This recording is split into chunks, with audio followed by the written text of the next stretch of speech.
The Atlantic story has more updates. Now all of a sudden we're getting reports that there were actually potentially sensitive military details provided, but now of course people are debating what is the definition of a sensitive military update. I mean, it probably would have to require times and the type of weapons being used, but probably also names and locations. How about exact addresses? And so now there's this huge political debate over how much detail is considered a war plan. And so there are arguments on both sides over this, but in case you haven't gotten caught up with the whole situation, here's the TLDR. An Atlantic reporter was invited to a Signal group chat with the Department of Defense and the staff of the State Department, J.D. Vance and others.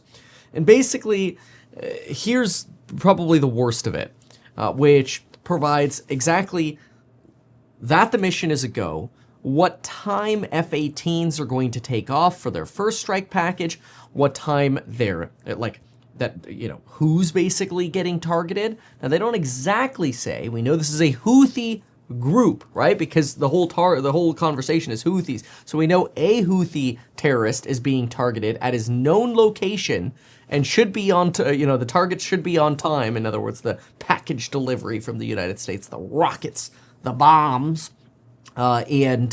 Apparently the individual was was meeting his girlfriend at a known location, and whether they had CIA intelligence officers or whomever determined that the individual was there, the launch had been confirmed. And there was about a 45-minute window between when the expectation was that the strike would take place and sort of this chat about it.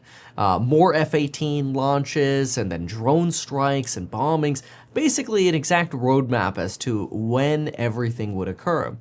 And so now a lot of the Trump administration staff who were arguing that, hey, we didn't provide any war plans, have a little bit of egg on their face because this does seem like a war plan. Now, in fairness, the other side, the more Trump-aligned side says, well, I mean, there isn't an actual address given, and, hey, Signal's not that bad. Maybe there's just no better software. To this, I think we can just be reasonable adults and look at this and say, politicians are always going to lie to us. And I hate that about politics. In fact, I tweeted the following. I tweeted, truth and integrity don't seem to exist in politics. It seems you have to be a paid liar, directly or by omission, to be a politician.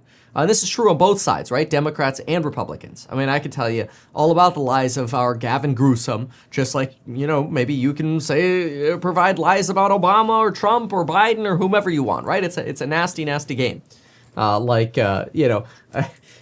So somebody left me a comment on X the other day because I wrote, wow, I didn't have Trump pumping a meme coin on my bingo card today, because he was pumping his Trump token.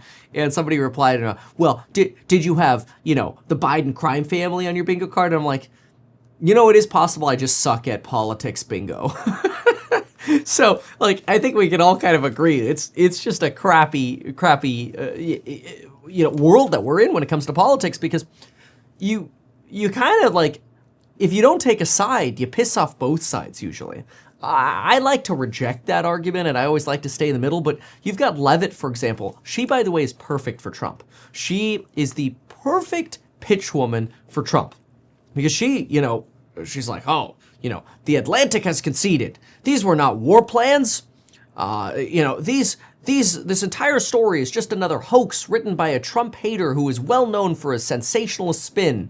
And then you get people like Mike Walls in the chat, obviously involved deeply here with the government, government official. No locations, no sources and methods, no war plans. Foreign partners had already been notified that the strikes were imminent. Bottom line, the president is protecting America and our interests.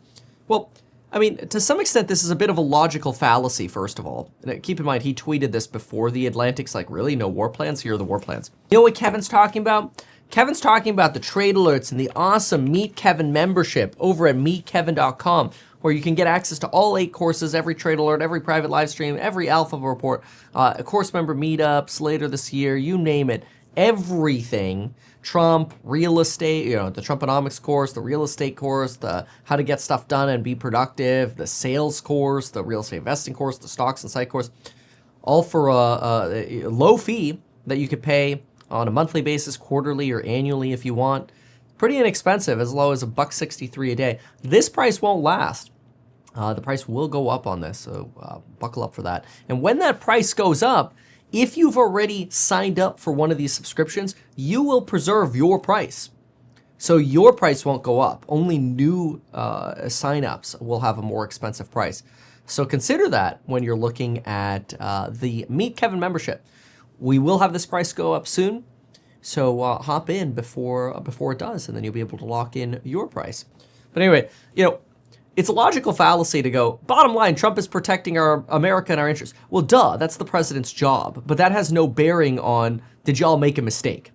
Because if y'all made a mistake, just own it. Just be like, hey, you know what? We've decided to use, I don't know, a secured advanced protection Google chat system instead of Signal so we can properly document our messages. It's not that hard. Pick one of the SaaS companies that's all American and promote one of them as opposed to Signal with disappearing messages. And then just, suck it up. Hey, we effed up. It ain't gonna happen again. You know what? We took the opportunity to grant a contract to an American company and spend on even more transparent data because we value transparency. We admit we made a mistake. We're moving on. That's all you'd have to say. But this idea of, no locations, no sources, no methods, no war plans. Okay, well, sure. You didn't give a specific location. We know it's Yemen because you're in the Houthi group. No sources and methods. All right, well, drones and F-18s are sources and methods, so that's false. No war plans. Times combined with drones and a first strike package and second strike package sound like war plans. So, I call this one 67% bullshit. Okay? But again, that's just politicians. They all do it. And I didn't have this opinion when I ran for governor of California in 2021. I had this mindset that we could bring, just live stream every single day and bring as much truth and transparency as you can to politics. That was my thought. But I almost think that just everybody who's involved in politics just gets corrupted. You get corrupted into a liar because transparency doesn't get rewarded. Because if you're transparent, you're just going to get sued or you're going to lose the next election, right? It's crazy. But then you also get more of these updates. Here's one. Wall says, hey, JD Vance, the building we targeted collapsed. Multiple positive IDs. Amazing job. JD Vance is like, what? Michael Walls. Sorry, typing too fast. The first target, their top missile guy. We had positive ID of him walking into his girlfriend's building, and now it's collapsed. Well, so is the NASDAQ 100 right now. But anyway, JD Vance, excellent. This is also kind of like a very bizarre conversation to be reading, but it's sort of like the nature of war because it's like, hey, y'all just literally collapsed maybe an apartment building or whatever it was. I mean, I suppose it could just be, when they say building, it doesn't appear to be a house. But anyway, excellent just seems to be, kind of a brash response. But again, this is probably the nature of war. And so, then you've got Tulsi Gabbard arguing, well, okay, basically, maybe certain things were said that shouldn't have been said, but what? It's up to the Secretary of Defense to classify or declassify. And I'm like, okay, all right.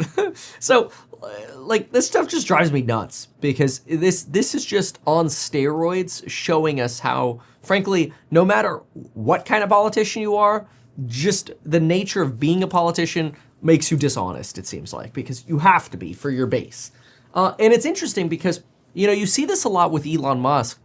I call him Mr. First Reaction now. I love him from an engineer and vision for the future point of view, Tesla, SpaceX, Neuralink. I think these are some of the coolest things of our time. It's like the Albert Einstein of our days. But, this involvement into politics has really turned him into kind of a slanderer of his competitors and a hater. Look at this. Extremely important difference. XAI and his White Castle. Ironic he chose sort of a White Castle, but maximally truth-seeking AI. And then Google, OpenAI, and, the others, Meta, Oracle, he's bagged on all of them. Trained to lie and be politically correct. Which is interesting because, when you used to ask Grok who was the biggest information spreader in the world, Grok would reply it was Elon Musk. Well, now it doesn't reply that way anymore. And somebody called out the Grok staff for this at XAI, and they called him out. Constantly calling Sam a swindler, but then making sure your own AI does under no circumstances call Elon Musk a swindler, and explicitly telling it to disregard sources that do so is so effing funny, I can't. XAI, rather than disputing that they no longer allow Grok to call Elon Musk a misinformation spreader, replies with, "You are over-indexing on an employee pushing a change to the prompt that they thought would help without asking anyone at the company for confirmation." In other words, sorry, some random staffer at XAI made Grok shit on Elon a little bit less, and it wasn't the staffer's fault. They were just doing their job like the system was designed, and yeah, it just so happens to no longer call Elon a misinformation spreader, which is really, I mean, they basically admitted, and this is a tacit admission that they changed it, that they changed their algo for what's said about Elon. So I decided to ask Grok 3 beta today, does Musk spread disinformation, or is he mostly truthful in his posts? Lately, I've heard people call him Mr. First Reaction, as he echoes comments that promote his cause or rile up his base, but I'm not sure if I should believe that. And this is Grok's full reply right here, which I thought was really interesting, because if you look at Grok's full response here, I highlighted some of the items. Musk's posting habit on X, especially in recent years, shows a pattern. He often reacts quickly to trending topics, amplifies content that aligns with his views or interests, and doesn't always pause to verify details. All right, I totally agree with that, by the way. Totally agree. But what's actually interesting here is listen to this. Okay, I asked, is Musk truthful? And its reply, it's tough to pin down a definitive answer about whether or not Musk spreads disinformation or is mostly truthful in his posts, because it depends on how you define truthful. Oh my God. The Grok AI is now going to help us question, well, what actually is truth? This is like robots taking over the world. Like, no, you know what? You might think they lied, but wait a minute. Which truth are we talking about here? The truth or the truth? Grok literally goes on to this section here. Critics point to moments like his 2023 tweet calling him an anti-Semitic conspiracy theory, the actual truth. He later apologized, sort of. Or his sharing of a fake headline about Trump and Hitler in 2024, which he deleted after he got called out. These suggest a willingness to boost narratives that fit his own worldview, even if they're thin on facts. On the flip side, Musk's fans argue he's just a guy thinking out loud. He's not a news outlet. They say his truth is more about challenging the mainstream narrative than sticking to nitpicky details. This is so interesting, because now the Grok AI has been sort of transformed into this like, hey, it's not his job to tell you what the truth is. It's not his job to nitpick the details. So, it's not lying. It's just encouraging your own worldview. Okay. So then Grok says, so does he spread disinformation? Yes, sometimes, especially when he's reacting fast or playing to his base. So you still have a little bit of edginess here on Musk. Is he mostly truthful? Depends if you mean true to his own perspective or if you mean factually rigorous. Okay, I've never seen this before. I've never asked somebody for the truth and then had them say, oh, well, the truth actually depends on if you're talking about true to himself or like factually true. Look, if you're like a mature adult with an IQ of at least 70, you should be scratching your head going right now and saying this is loony. Like this politics is turning the world absolutely loony. And I have no idea where this world is going to go. Sympathetic Chimp says, gaslighting robots. Yeah, seriously, that's exactly what this is. And it's scary because it makes you wonder, like, honestly, I try to use AI very, very little because I think there's going to, this freaking wheel sucks. Hold on. I got these wheels for $18 off Amazon. And they won't stay still. Gosh, switch wheels. There we go. Oh, that's so much better. So I try not to use when I research artificial intelligence because it forces me still to do the hard work. And to me, it's easier for me to learn and understand when I'm just, when I'm actually doing a lot of the research myself or really fully formulating my own opinions and then fact checking them, because it sort of connects, I feel like, more synapses in your brain than just sort of reading a summary. And that's why I try to share that in-depth perspective with you, which is hard to do in short form content or, zingy tweets or whatever. But really, this is, it makes you wonder, where is the world going to go if we can sort of edit the way chatbots function to sort of make you question what even the definition of truth is? Bizarre. So we're going in a very weird direction. So if I had to zingily summarize this, I guess the way I would summarize this is, how would we do this? Probably say something like, Elon Musk's own Grok is now redefining what the truth is. Grok says when it comes to determining whether Elon Musk spreads disinformation or not, quote, it depends if you mean true to his perspectives or factually rigorous. Yes, now all of a sudden we're in a world where the definition of true and fact depends on what your political alignment is. I'm not sure what the direction of this is going to be in the long term.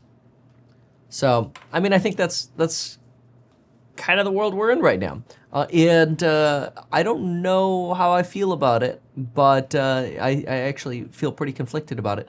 But this gives you a little bit of an update on the Atlantic story. Again, my opinion is sort of like advice. If I could give practical advice, which you could apply for your, in your own world as well. Use Google Chat. Use Google Chat. Use advanced protection. Use security keys.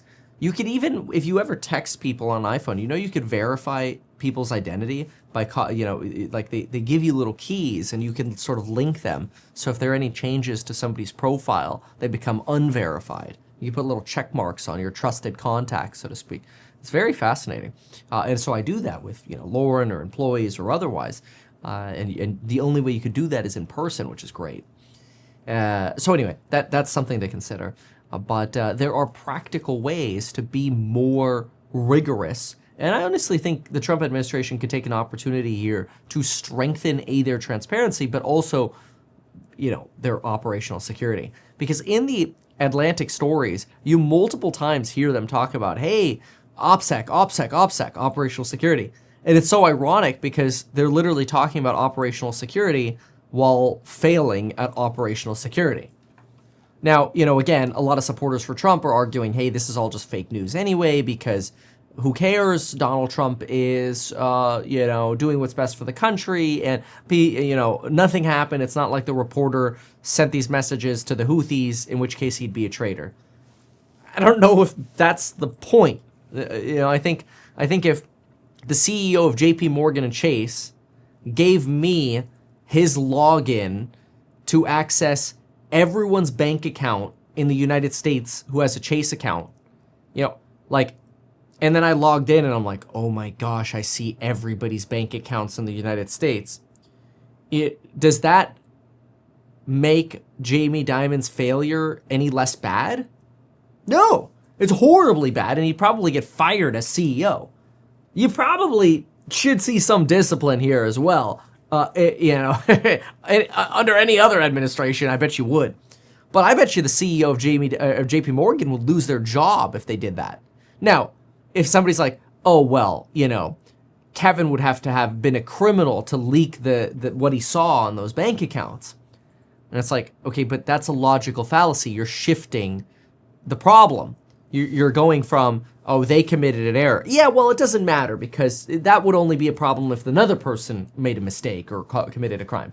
Yeah, but that doesn't resolve the fact that a massive mistake happened. So,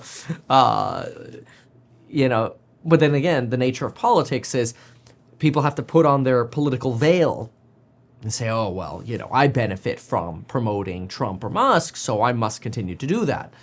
And I think this is problematic. You get a lot of this, by the way, and I see a lot of this, especially on X. A lot of people posting things like, "Oh my gosh, look, buy Tesla is skyrocketing on the Google Trends search results." Yep. Well, maybe that's because Trump buys Tesla skyrocketed when he bought a Tesla. So we have to be able to isolate these things. But if you say that, you're unpopular to the Tesla crowd. Why you gotta be negative about a positive story? And you don't make a lot of friends with it because the bears are already bears. So that's where social media sort of skews the desire to actually share what actually is the truth. Because in a realistic example here, if the fact is, with certainty, if the certain fact is Tesla search results are skyrocketing because Trump buys Tesla is skyrocketing, if that is the fact, then the claim that, Tesla sales must be skyrocketing because buy Tesla is skyrocketing in the Google search results is false. The claim is factually false if it is true that they're only skyrocketing because of Donald Trump buying a Tesla. Now, then you could make a further claim that because Donald Trump bought a Tesla, search results might continue to be high for buy Tesla because now more people want to join the bandwagon. Okay, but that's a different claim. And so that sort of argumentation is very difficult, I think, for people to process sometimes, who don't want to, put in the effort because it's not part of first reaction. Even using the word argumentation implies argument, like people yelling at each other. But if you ever taken or studied logic, you understand argument is simply, providing a claim and evidence. A well-structured argument is one that follows a logical flow. This is my claim, here's my evidence, here's my conclusion. Therefore, that's an argument. So that's my take on this Atlantic story. And now it's time to move on to the next story. Why not advertise these things that you told us here? I feel like nobody else knows about this. We'll try a little advertising and see how it goes. Congratulations, man. You have done so much. People love you. People look up to you. Kevin Paffrath there, financial analyst and YouTuber. Meet Kevin. Always great to get your take.